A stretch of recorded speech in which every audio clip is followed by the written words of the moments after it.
Hi everyone, welcome back to our channel. In today's video, I'm going to show you how to clear the Lightroom library. If you want to delete the photos that you have just edited in the Lightroom app, then this tutorial is for you. So let's dive right in. First of all, find the Lightroom app. Now open it. Now tap onto the edit button right here. Now to delete the photos, tap onto the three line dots at the top right corner.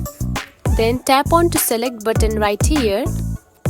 Then select the photos like this. After selecting the photo, tap on to delete button right here. Then simply tap on to delete again. Now we can see the photo library has been completely cleared of the Lightroom app.